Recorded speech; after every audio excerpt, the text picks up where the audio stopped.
I am Yamato Cannon, and this is Muffin, and you're watching Thorin's YouTube channel.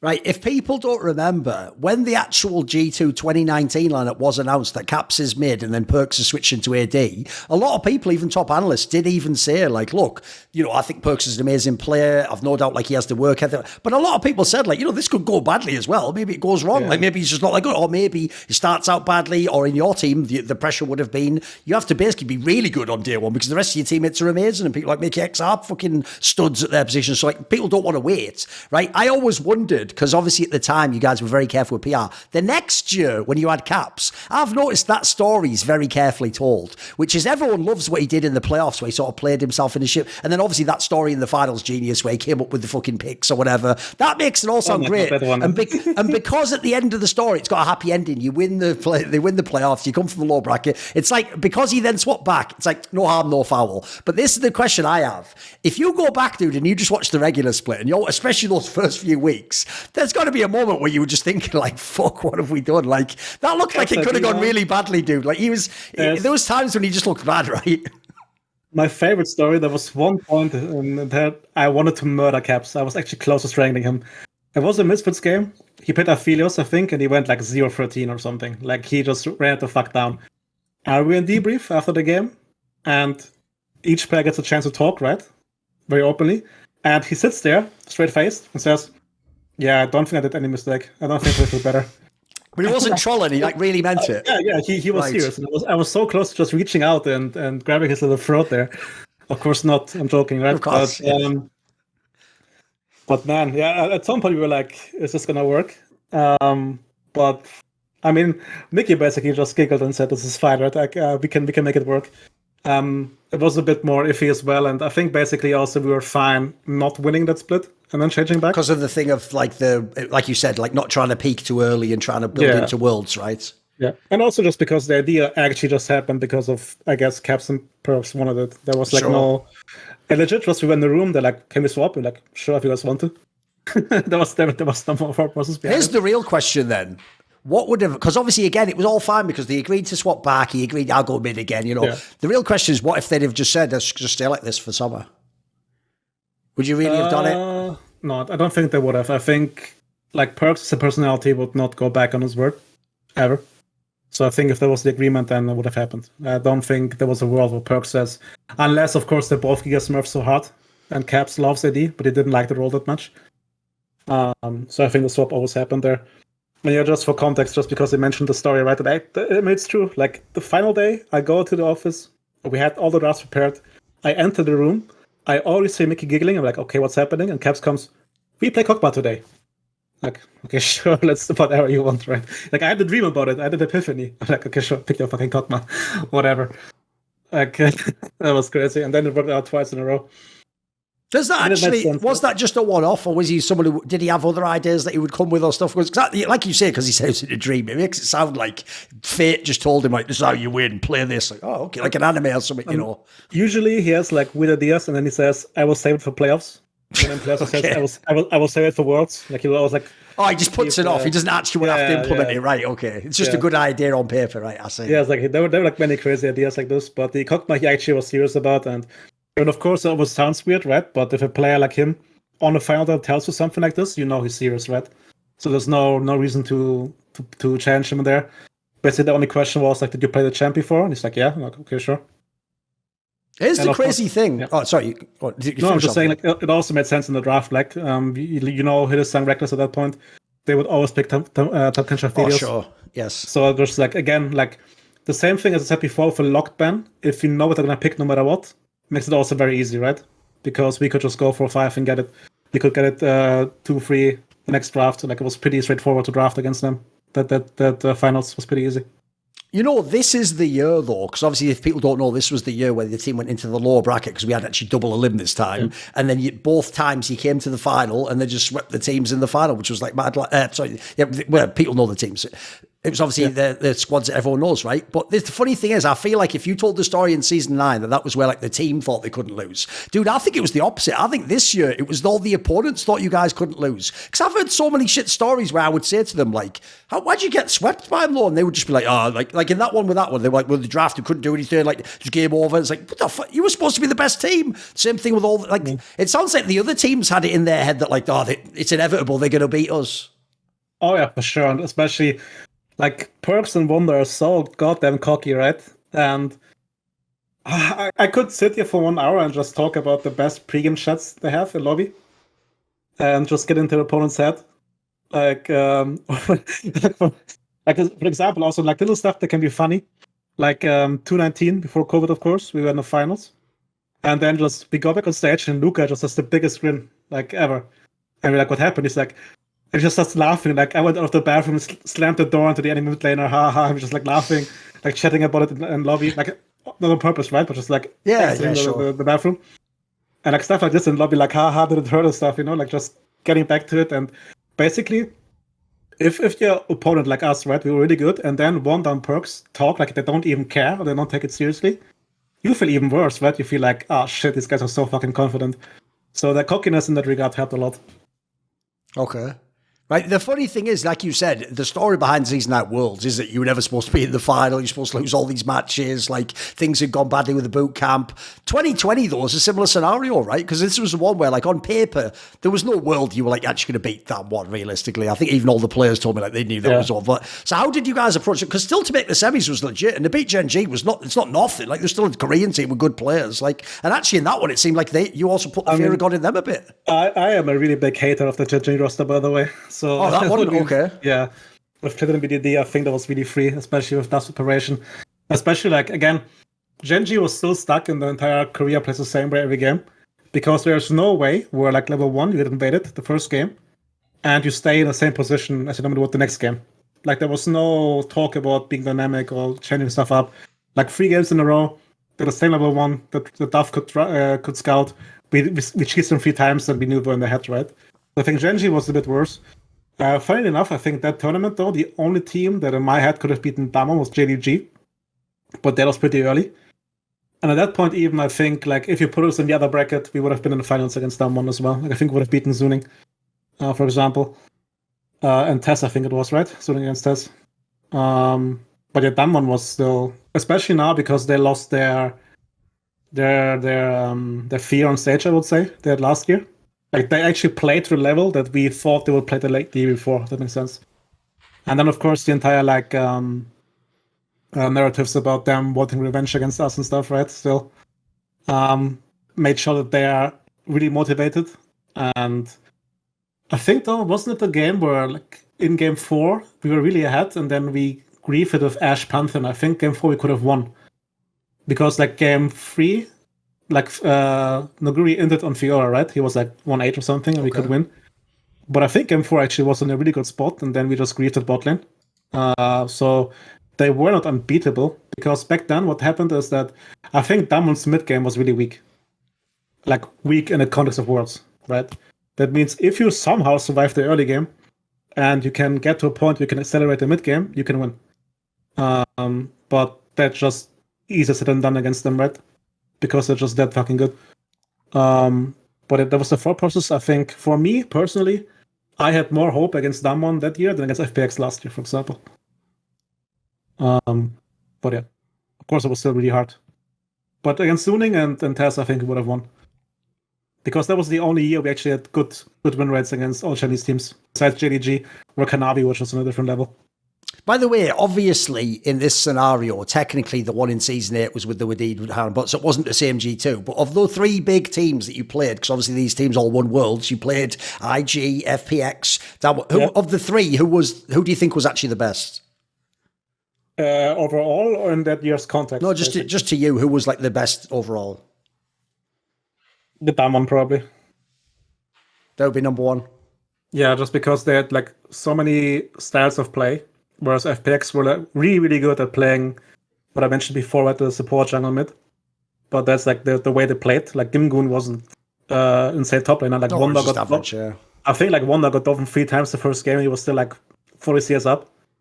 even though Rise, of course, is a good champion at GP. So yeah, I think that one avoid the more consistent, more like team-wide strengths, I would say.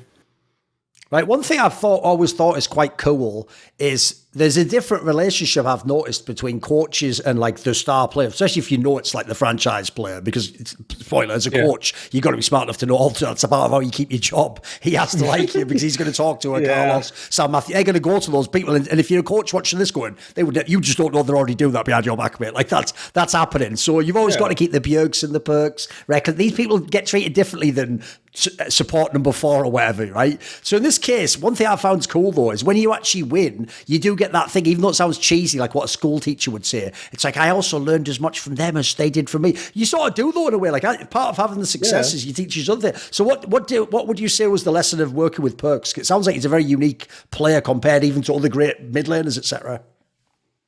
I think of course, from him, I learned a lot about the game in general, right? Macro. Basically, especially how far you can push the game in these small decisions. So something that I didn't have to dimension before. Like as I said, right, I'm pretty good and really good at the basics and like getting fundamentals down, I feel like. But he showed me like a different dimension of how you can actually, even in these basic situations, find more advantages by being just really good at your champion. And how you can think about like these seconds, right? Like for example, like a really basic example where like 2018, one of the first reviews, he just stopped it and said, yes, but Janko should go this path, right? Because we can, because we have pressure. Like something where you would think it doesn't matter, but it's like, yeah, but you're 2 seconds faster. Like, yeah, actually makes sense. So like these things, right, where like he actually pushes the boundaries. I learned from him, for sure, the most. And I think other way around, I think like for these type of players, I'm a good mirror because you can't argue with Perkz in a way where you try to bring your own point across. What I did very consciously is just that I reflected his own view back towards him. So if he said on Monday X, Y, Z, on Tuesday something wrong might happen, and he would like change his opinion, I would say, okay, Luca, you told me yesterday this, and this. What do you think now? So I didn't even imply that he's that's smart. You sort of make him have to like battle himself then to see if the idea makes sense. That's a good approach. So it's basically just saying like, what changed now? Did something change? Right. Or for example, if let's say he said, if I get to mid game with the champ 0-0, I can 1v9. The next game he loses 2 games and then says, I don't wanna play it. And I said, then I just tell him, yes, but your logic was this. You didn't get to that point, so you can't dismiss the champion based on that.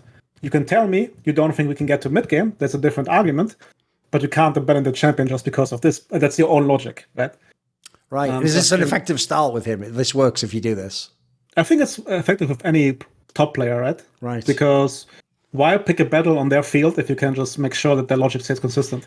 Which I think in a game like League is really important. And sure, as any coach knows, is if you want to check someone's knowledge, they have to be able to explain it themselves. Right? Perfect. Yes. There's no point of bringing a point across that they can't reason themselves into. So if I go against them with their own reasoning, they will go out of it either strengthened in their reason or change their opinion. But then they have to argue with me or explain to me why they changed their opinion, and that's fine too. Right? Because at least then they approach it logically. And I can be like, yeah, sure, I agree with this, makes sense to me. Let's go for a new approach. So I think this also like hopefully helped him be a bit more reflective and a bit like calm on his judgment, because he used to be like very volcanic, like something bad happened, he's like, okay, abandon this to something else entirely. So I think this is something that hopefully he took from our time together. It also seemed like he had a very unique strength when he switched to AD that first year, which is even though he should actually have been more like, well, it's not really my main role, so, maybe I like play it cool and he didn't like, what's good is, even when I would like on talk shows try to banter him about like, you're not as good at like pure CS and it's like upset or something, his whole shit would be like, yeah, but the thing about all the ADs is they have no fucking macro knowledge, like they're all idiots, like what are they doing? Like, I won't even care, I'll be behind CS, but I'll just go on the map and kill. It's like he would just find a way to still be cocky and think he was the best, but it seems like he has it's one of those things where like his confidence is almost infectious, right? Like I always say, yeah. I told Jack this when he was saying like, should I sign McLeod9? I said the best thing about a player like that is if anyone on your team was nervous and they look down the line and see him, it's like you just think, fuck it, he's going to win the game for me. It's no problem, right? Yeah, no, for sure. And he also not only has his cockiness, he also brings the work to back it up, right? Perkz is one of these players who alone he dictates the culture because he works so fucking hard. You don't want to be next to him not working hard. That makes sense, right? that's again, we're going back to team culture, which you mentioned before, which is really important. He just is the whole package. He's mechanically really insane. I don't want to make the same meme. I just said Jankos' memes are overused. Perkz is not a better player. He's playing mid lane pretty well. I think he's a top 3 mid laner in Europe. He's really insane about macro. And he does the work, right? Again, he's one of the few players who say, I want to be the best, and they sit down and work towards it. And then, as you mentioned, the confidence, this is something we're going to touch on for next year, right? For 2021, which I agree. It was something that he just basically sweated out confidence. And he was also good at faking it sometimes. Like sometimes sometimes he told me afterwards, like he didn't feel as good going into the game. Did he sell it though? Everyone believed him. He did, yeah, he did. Right. And that's also, I think, like why everybody who worked with him always will say he's a great leader, because he does this consciously and he puts an effort into it as well. And I think over the years as well, he grew into the role where, like in 2018, he was the de facto leader because he was like Carl's second son, so he could do what he wanted basically, and he took the responsibility a bit easier, I would say. And each year he got better at being that leader, and it was really fucking important to have someone like him. And I think, that being said, even though we missed him, Jankos tried really hard to fill that role. And again, that's something I really appreciate about him, that he's able to adapt to what the team needs of him, Jankos. But yeah, if you have someone like Perkz again, and that's what I meant. It was not only him. You could say like maybe it started with him and he was the catalyst, but each player had this belief going into every best of 5, or at least if they didn't have it, they didn't dare to show it. They still chanted and said, yeah, we're going to beat this very easily. And you couldn't tell. Afterwards, they were like, I wasn't so sure, but thanks for carrying me, guys, or something, right? Happened. One thing I want to ask about, like, this is a delicate topic, so I'll just ask the question. You can say what you want to say.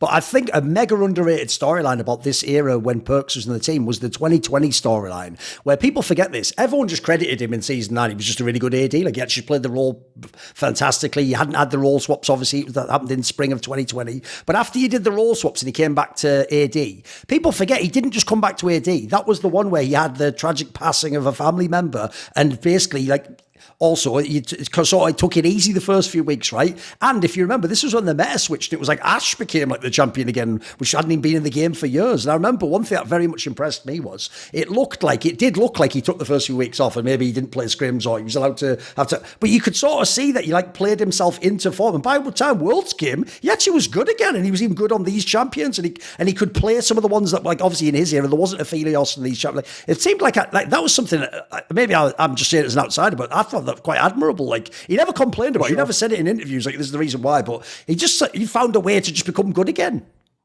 Yeah, for sure. And again, it goes back to him not allowing himself to be bad, right? He puts in the work.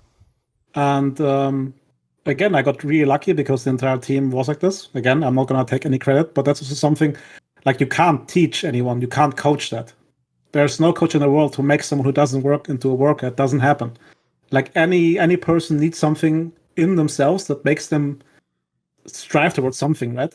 And him especially has this drive and this belief. He wants to be the best, or the best version he can be, if he can't be the best, right?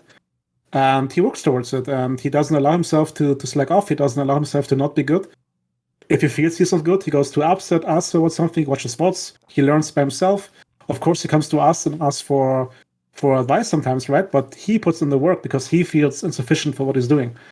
And that's why he will always be relevant as long as he wants to be. At some point, of course, now he has a wife.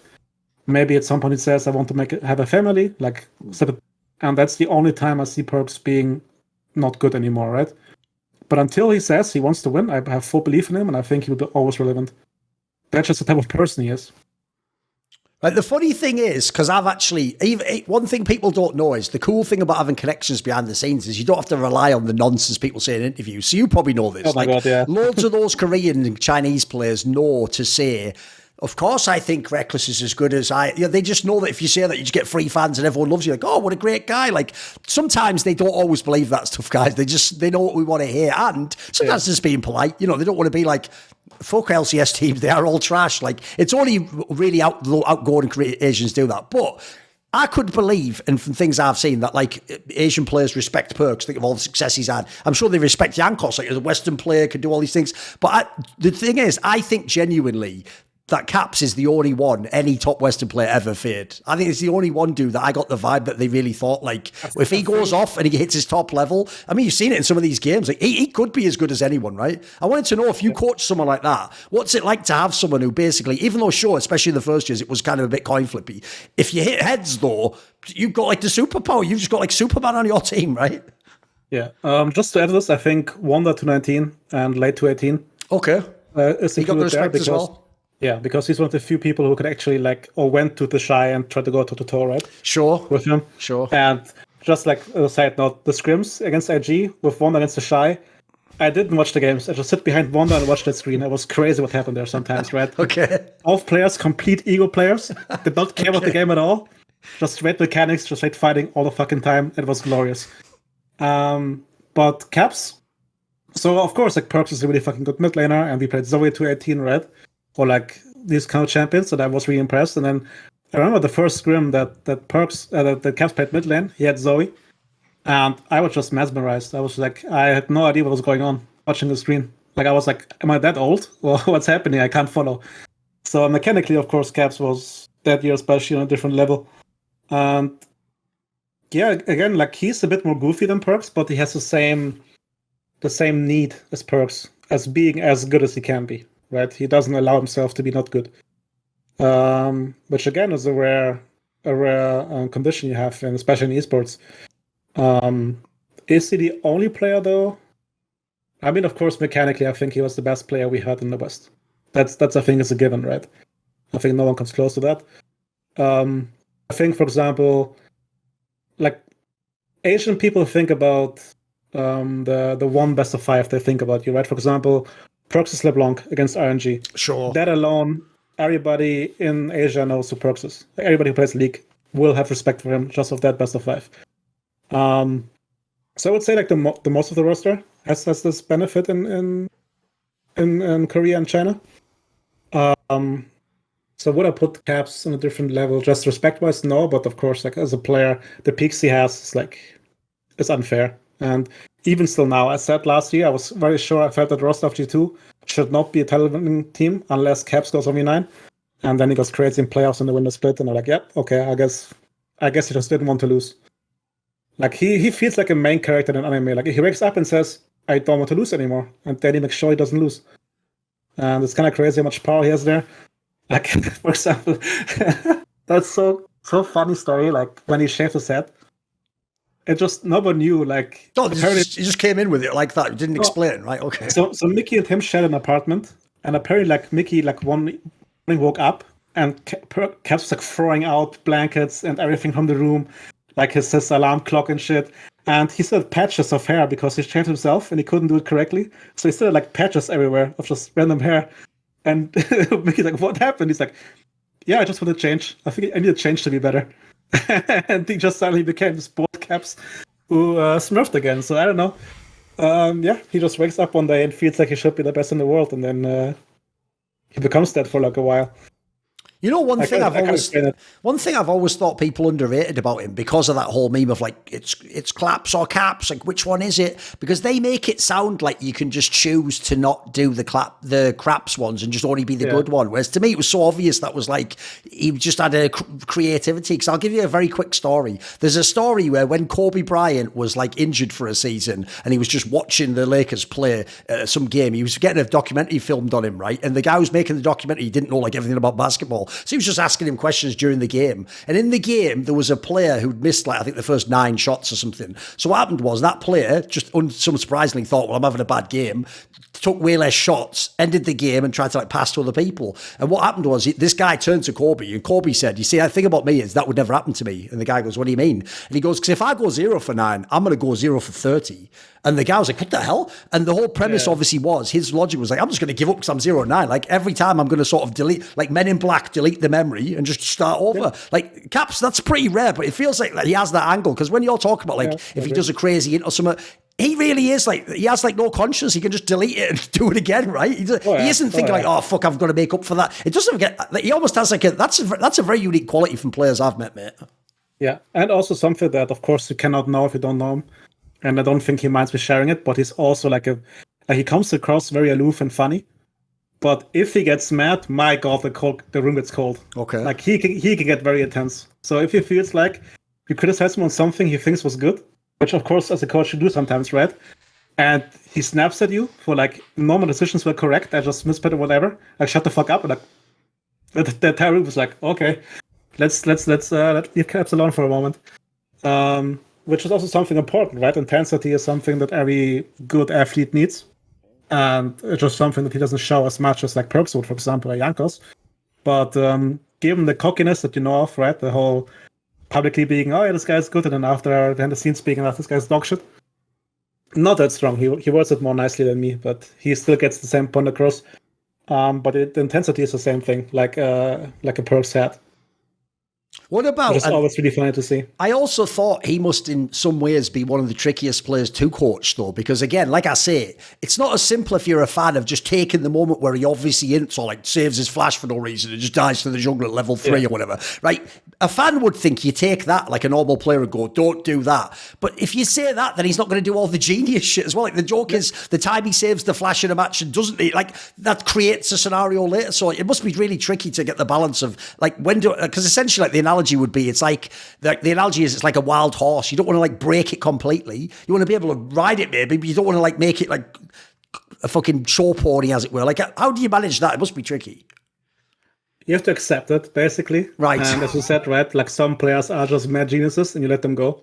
I remember so often that we discussed like a play he made where he had to go for the outplay, right? And like, but you do realize that if you go back here and you play the game, you win, right? He's like, yeah. Then why do you go for this? Because I can. Like, I can kill him here. And you're like, okay. It's hard to reply to that, exactly. Yeah, I know. Like, sure, you know what I'm going to tell you. If you say you can kill him next time, then sure. And that's how he thinks, right? He doesn't mean about it. He's like, yes, I fucked up here, but this guy's dead if I play like I can. And so you're like you wouldn't tell Messi to stop dribbling because he lost the ball twice or 3 times, right? Like, you know what he can do.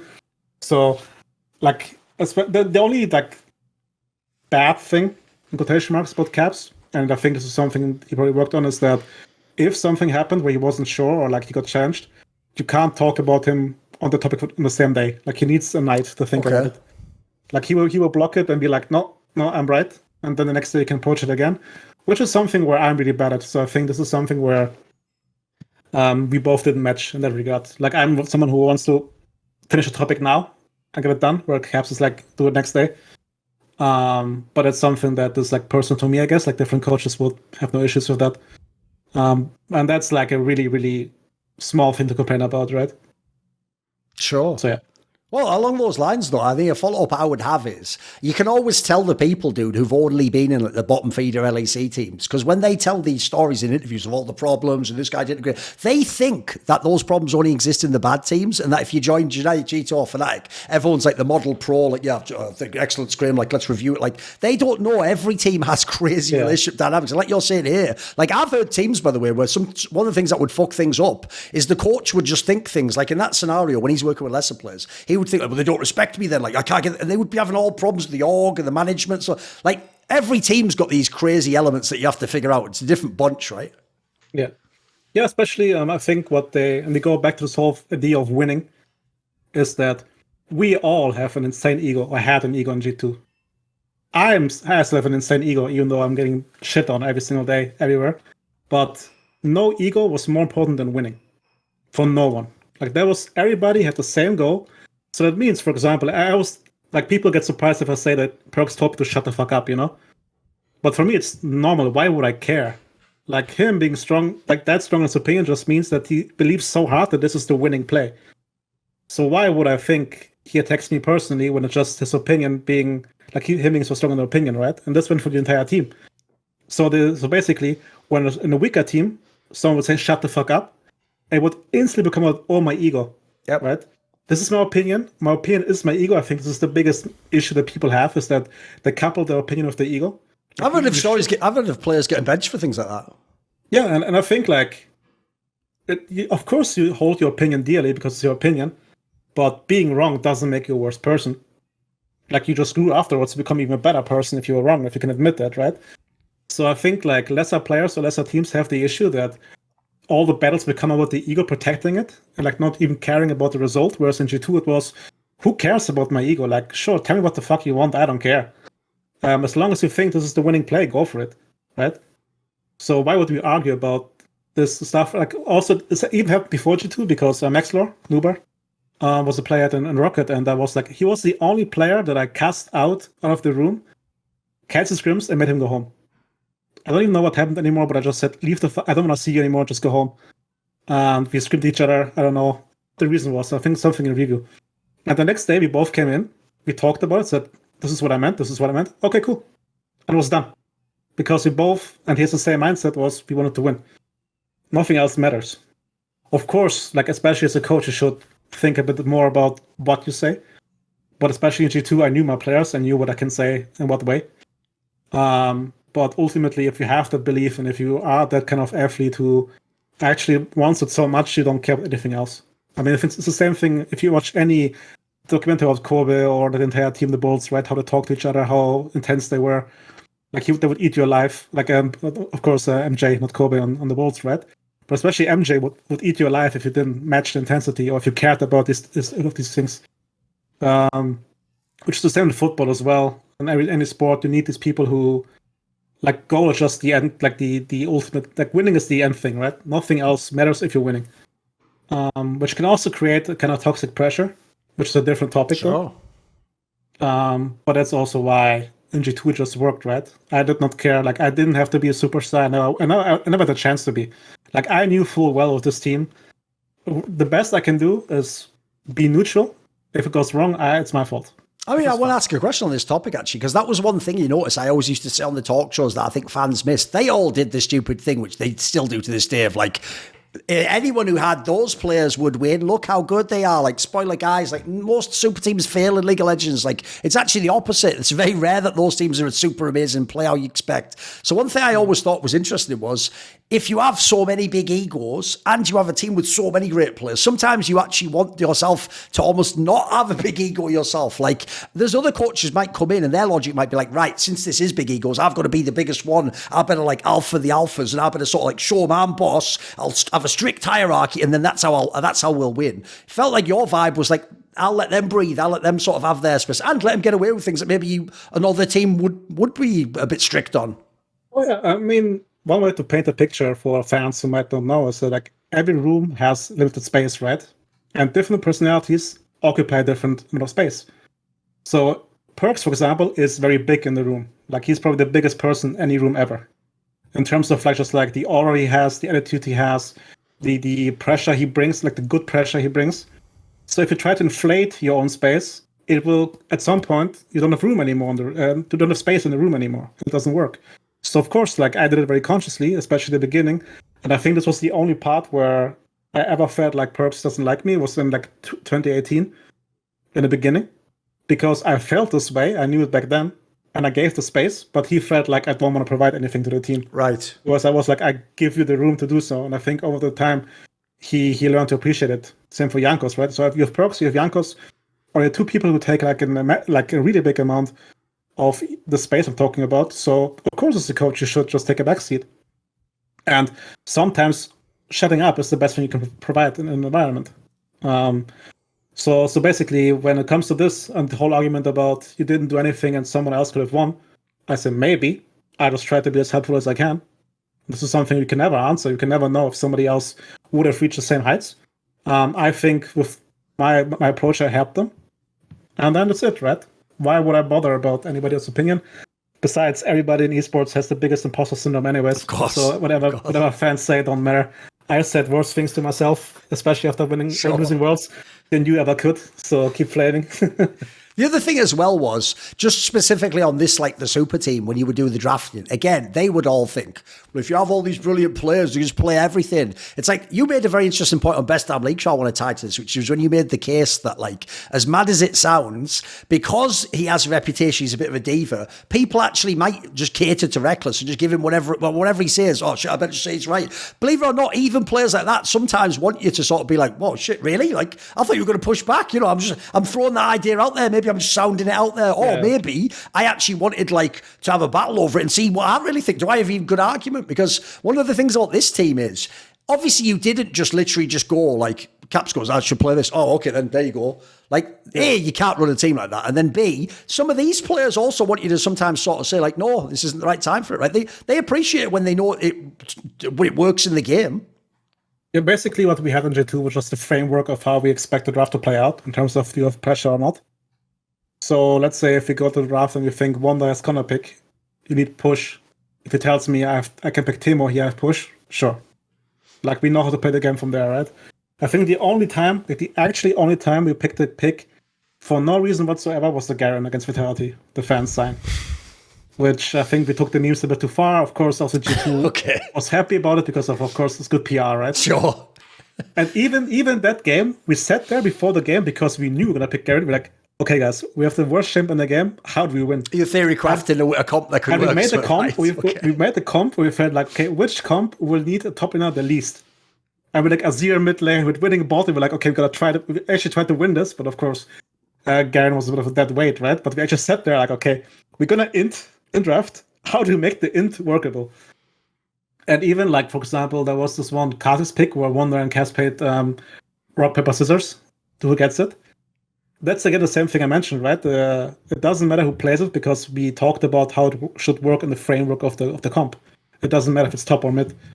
I think he would have lost both matchups anyways, so it didn't mean that like Kha'Zix would just farm anyways, top or mid. It didn't matter in that regard because the other matchup was fine. So these are the things that, of course, to the outside look very goofy. And of course, here again is the discussion, right? Should I have cut it down or should I let them have fun? Where I still think like if this roster wants to be creative, why would I be the Debbie Downer trying to, as you mentioned, right, inflate my own ego and be like, no. Because this is not what I mean with discipline. When I talk about discipline, for example, right? This is an entire different topic because I know that they've gone to the game and even if it's a wonky pick, they don't want to grieve. Like they thought about something. They might not have time or other ways to explain it, but I had the belief in them that they will make it work. So it still fit the whole discipline part, right? So yeah, it looked very wonky to the outside. And I mean, they also had the freedom because if it didn't work, they could just say, fuck you, GrabbZ, your draft. I'm like, yep, my bad. Next. Which also was like a really funny part. Like, I think I have like distinct 4 best of 5s where I make a draft and we lose the game. And I'm 100% sure it was not a draft. I come into the room and the first thing I hear, was not playable, fuck draft. Go next, like, yeah, you're right. You just have to pretend, else. Yeah, you guys exactly, are right on this. Yeah, I fucked up my bad. But honestly, this is the best feeling I had because, again, their belief couldn't be shaken because they argued themselves into a point where their loss came from something they couldn't control anymore, right? So that basically they're not saying you entered your draft. It just means if we are in a comfortable position, we're going to win. That's basically what it means, right? So again, my ego doesn't matter. It's more about, okay, they still have to believe they can win if I give them something they feel in the game comfortable with. So it was basically, it's a curse and a blessing, basically. The curse came afterwards, especially now. But during the time, it was a blessing for sure. Yes. I mean, the joke is, I even think that's where the memes just become, they take on life of their own. Like, the joke is, Jankos did do the meme himself when he was at his prime. Yeah. Like, I'm washed, I'm old. And then everyone was like, oh, you washed now? I was like, well, wait, that was just a joke. What the hell? Like, no, not really. Like, no, it's the same thing. Because obviously now the joke is every game lost is a GrabbZ draft, isn't it? Even if it isn't. Yeah. Right, I mean, what about this then? One thing I just want to say now is that's the only thing that actually sometimes triggers me because I'm actually pretty good at like blocking it out. But this whole notion, and it goes for Yamato as well, that we are just people who are just there to bond the team together and we don't bring anything with the game. Right. Triggers me so much because even if you think I'm dog shit, I was with these players for 4 years, I must have learned something. And I refuse to believe that I'm not as good or better as most coaches in ADC when it comes to that. Just, even if I couldn't do anything myself, I learned something. Except for Yamato, right? I think it's so disrespectful for someone like him who content specifically shows Yamato's speeches because they're nice, he sounds good, right? And to reduce him as the coach towards that is just disrespectful. So, no, here's the thing. I think it's a great point. I mean, by the way, I make the same point myself. You can actually believe I have zero League of Legends knowledge. All you need to know is I literally can go and ask the greatest players ever privately, whatever they think, and I could just say the same thing out. Like, so, yeah, joke's on you guys. We must be picking something up. So here's the angle, right? on Wunder, I have a really unique angle to take, which is if you actually look at most really good top laners, it's actually a role where normally they have pretty limited champion pools. Like they want these specific matchups every time because it's a fucking super long lane, and their vision is like either I'm playing these like 3 matchups or ban the other shit so I don't have to play it, right?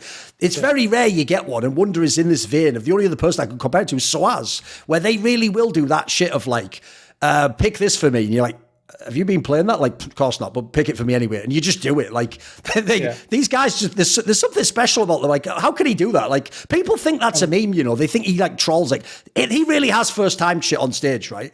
He did, yeah. Or that he's played in 1 scrim or just 5 solo queue games or something, right? Yeah. One story just to bring context to this, because I 100% agree. And I think in that specific regard, Wunder is probably the most talented player I've ever had. Like, and just, like, analyzing the game really quickly and adapting situations, because I think it was MSI and I think it was against AG. I'm not 100% sure. I knew it was international tournament in the scrim game. And he played, I think, Aurelia into Jace. I think it was like, 219. I want to say before MSI, I'm not 100% sure. And he played, I think, against the Shy or something like this, like an actually really good top laner. And he went like 0-5 before 10 minutes. And we go next game. They pick Jace again, and he goes, pick me Aurelia again. And the entire team is like, bro, are you sure? And he just says, yeah, I just played level 2 wrong. I just do it differently. Like, okay, sure. And he does it differently and goes 3-0. And he didn't, it's not like he rewatched the game again. He just knew from playing it in that moment. Just if I feel or intuitively what he did wrong, right? Yeah. So that's also why that's crazy. I'm of course extremely biased towards Wunder, right? I think there's no secret. I really like the guy. He's extremely funny, a good player. But there are different ways to show effort in a game, right? Like League. And just solo queue numbers are not effort. But this guy just had like a natural talent of analyzing the game. Like just I don't know. The way he can visualize something, I think, was the best in the team. Like because again, he didn't need the game. He just had the state and could. Like, Perkz is also really fucking good at this, no? Perkz can look at the map and say, in 3 minutes this will happen, right?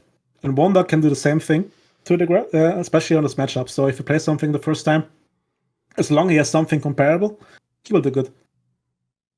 Just from knowing the patterns generally against the champion, he will know, okay, how he should position and stuff. It's crazy.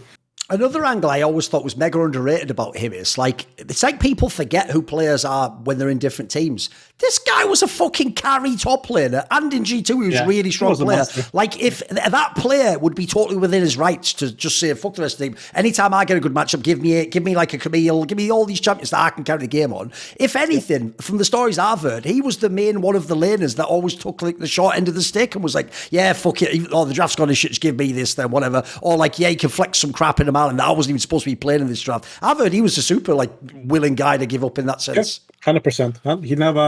He never wants attention from jungle or on draft. It's fine. And it still shows him fanatic, right? Just picks GrabbZ. He's like, okay, what can I do with no resources at all? I pick GrabbZ, I pick an AP, and I can try to one-shot someone later on, and I'm tanky. So he's still the same guy.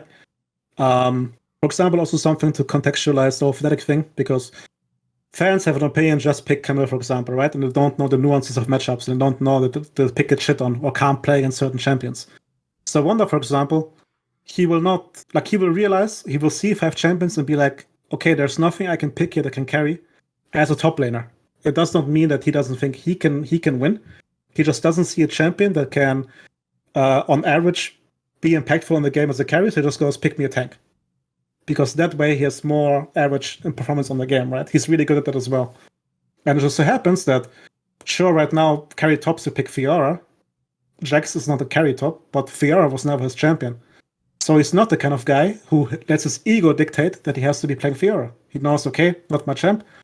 How can I be more useful? Which, of course, from the outside can be looked as being lazy or not being practiced on Fiora, but he knows his strengths really well. And I would, again, I'm really biased, right? I might be wrong, and he might just play World of Warcraft the entire year and not care. But I just think that he did think about how he can be the most impactful for the team. And that's why he picked the champs he did. Right, obviously, people have very famously, because of the styles of play and role, contrasted Hylissang and Mikyx for many years. It's even the exact same time period they were all on top and constantly in all the finals. And obviously, everyone knows they play the same Engage champions. They both go in, they both sometimes in, everyone laughs, ha ha ha, and then they do the great game where we all go, that's why we love them, right? What I wanted to ask you is this, do you actually think that there are like significant differences between the players? Is there something different about Mikyx from Hylissang, do you think? I think Hilly sees more windows in laning phase where you can kill someone. Okay. Whereas I think that Mickey has these windows more often overall in the game and the more champions. I think like the way Hilly sees the game on Pyke and Rakan in mid-late game is like mind-blowing. If you ever played against Hylissang in a best of 5 and hit Rakan, you are sweating bullets the entire game. And these two champions, I think he maybe might be better than Mickey, but Mickey has a wider champion pool where he sees options in the mid-late game. Like many of the calls of like their inting, usually were also Mickey seeing at first, right? And that's also why he's the one inting, because of course, if you take those risks and you see those windows, you also expect your teammates to follow, or sometimes you just go too deep, right? Can happen. So I think that's the only big difference, I would say, where Hylissang is a bit more like lane-wise oriented. Like he will see those windows in lane and go for them no matter what. Whereas Mickey has the same wider view later on in the game. Both very similar. Like I would not say one style is better or not. It's just that many supports are so taken aback or so focused on their clicking their buttons and putting their wards down. Whereas these two are just so confident as well, actually having the impact. And especially, and this is the important part, having the impact out of normal situations, right? It's not hard to have flash up on Alistar or Rakan and then sit in the bush and engage in the 5 mid lane because of Drake, right? But finding these little flanks, like sweeping vision and sitting behind in a bush that you can't expect, stuff like this is really important, which Hylissang does on Rakan. Or doing rotations, knowing which 3v3s to take, when I can engage or not in these situations. I think these two are just way better than any other support in the league for a long time now. So I think they are very similar players for sure. It's hard to find any differences. One other thing I want to ask about is, look, it's obvious if you have eyes, but his mechanical ability for a support is bonkers, obviously. Yeah. And in his case, it's not just like he just has to be on those 1 or 2 champions. So the thing I would ask in that sense as well is, people are often used to, at least 1 or 2 players in a team are more like brains than fucking skills or whatever. The thing that made the super team unbeatable almost was like, if you also have a support who will himself make some crazy outplay or some bonkers team fight move, like that is just a cherry on the top. You almost feel like you can't lose. Yeah, just to put it into context, we actually, going into 2021, there was an option, I'm not going to say which rank it has, because Hylissang's contract went out, right? There was the idea to put Mickey AD carry and Hylissang support. Holy moly, that bot lane would be insane. We discussed it. It was not far, like it actually was close to happening. The sad thing about that is, even if you don't think it'd work, part of you feels that you have to try it. You know what I mean? I just want to see it. You know what I mean? Or science, right? Yeah, exactly. And also Mickey plays mid lane on off-roll mid lane and solo queue, right? To a pretty good degree.